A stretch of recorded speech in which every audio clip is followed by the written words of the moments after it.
March 1945, Germany. For American tank crews, the war wasn't a glory ride. It was a nightmare. They drove the M4 Sherman. It was reliable, fast, and easy to fix. But the Germans had a nickname for it, the Ronson, like the cigarette lighter, because it lit up the first time you hit it. German Tiger and Panther tanks could kill a Sherman from 2,000 yards. The Sherman shells just bounced off the German armor like pebbles. The morale was breaking. The crews knew they were driving steel coffins.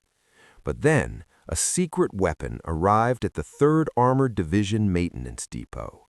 It was the T26E4 Pershing, but not just any Pershing. This was a prototype, number 1, the only one of its kind in the entire European theater. It had a massive, long-barreled 90mm cannon, a gun so big it could punch a hole through a Tiger tank. But there was a problem. The armor was still too thin. Captain Belton Cooper, the division's ordnance officer, looked at the new tank. He knew that if he sent it out as is, the Germans would kill it. "We need to fix it," Cooper said. "We need to make it invincible." "With what?" his mechanic asked. "We don't have any armor plate." Cooper pointed to a field of destroyed vehicles. "We have plenty of armor. We just have to steal it from the Germans." The Scavengers. The project began. It was the ultimate garage modification. Cooper and his team drove to a nearby railway yard.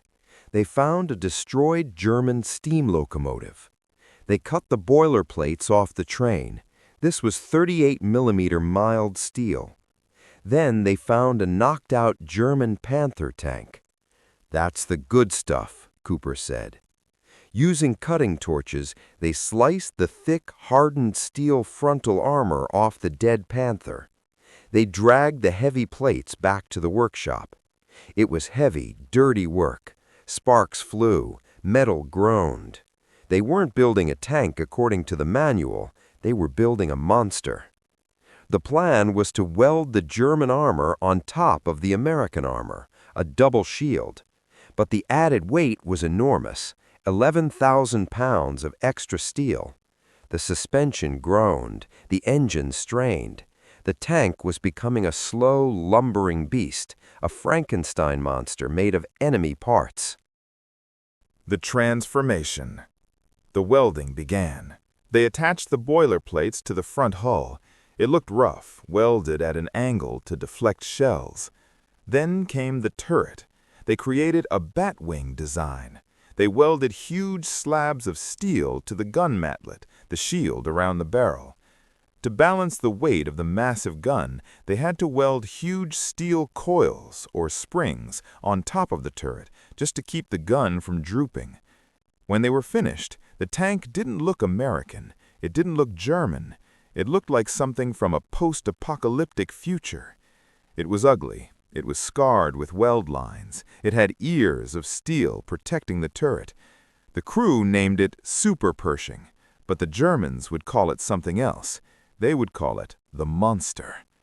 It was time to test it, and the target was the city of Dessau. The rollout. April 21, 1945. Moving toward Dessau. The Super Pershing rolled out of the workshop. The engine roared, struggling to push the 55-ton weight. Top speed, 20 miles per hour. But speed didn't matter. This tank wasn't built to run. It was built to stand and fight.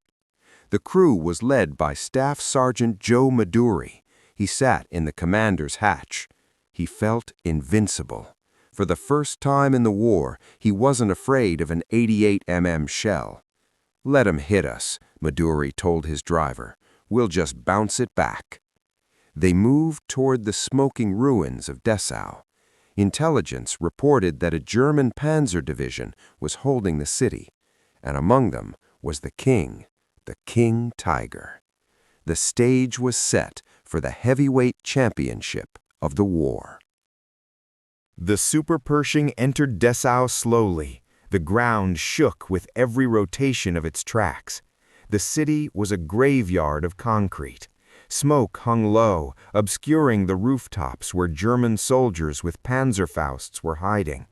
Sergeant Maduri kept his head out of the hatch. He had to. The optics inside were terrible. Suddenly, a flash from a ruined bakery. Bang! A German 75mm anti-tank gun hidden in the rubble fired at them. The shell screamed across the street. It slammed into the front of the Super Pershing.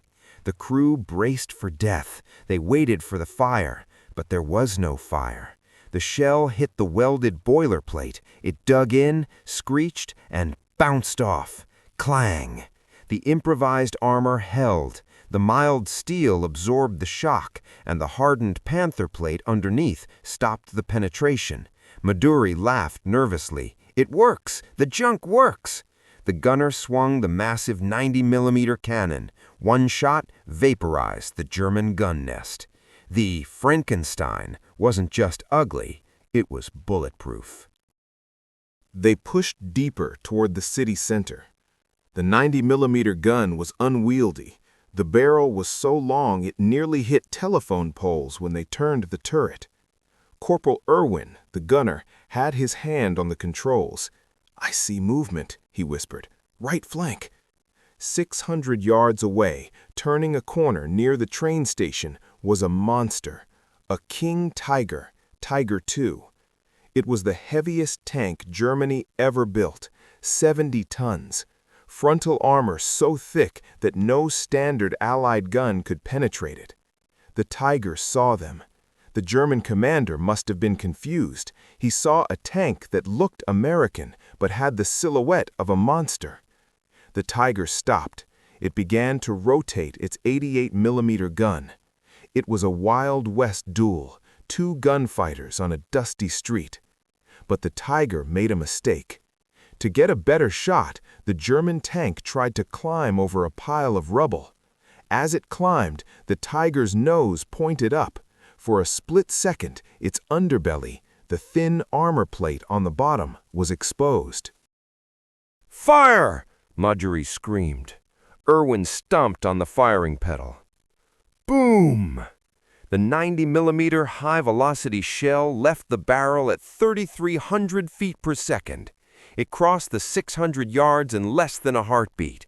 It struck the Tiger. Not on the thick turret. It hit the angled lower hull plate. The impact was catastrophic. The shell punched through the steel. It ignited the ammunition stored on the floor of the Tiger.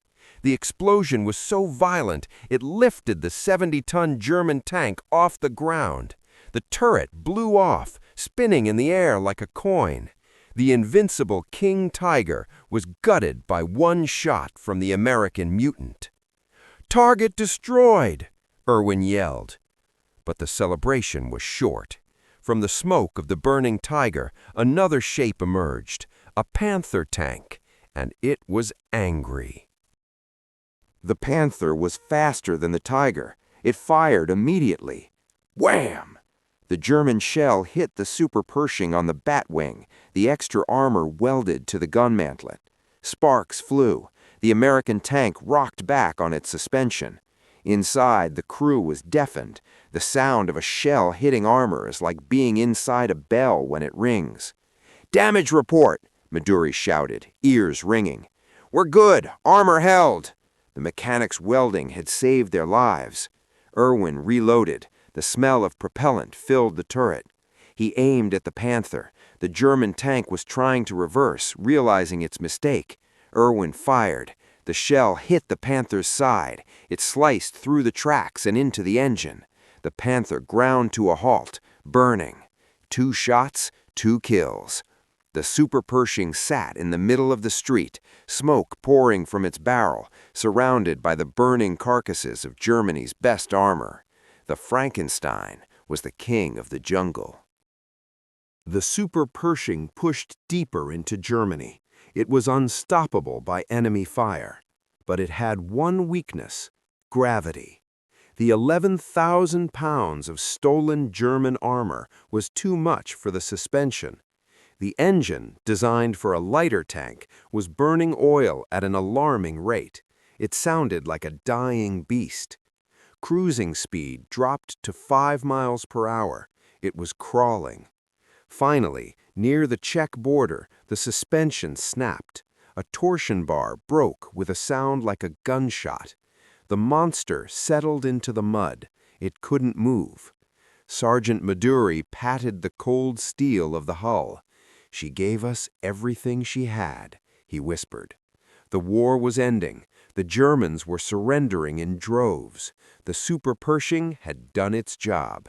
It had proven that American steel could stand toe-to-toe with the Tigers.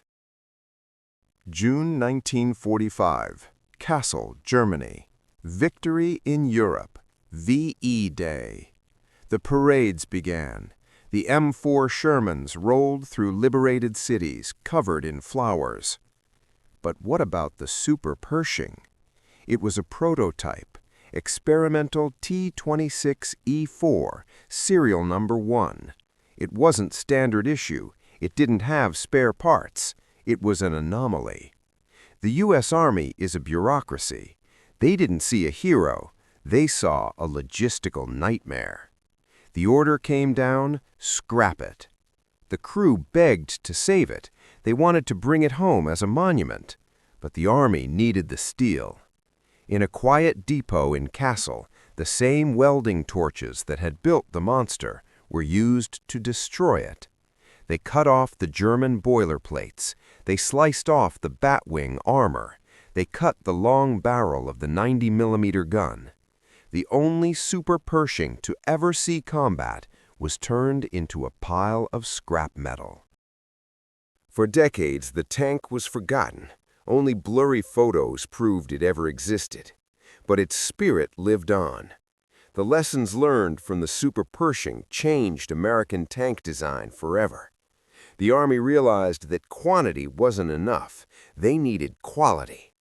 The DNA of the Frankenstein tank went into the M48 Patton, the M60, and eventually the M1 Abrams.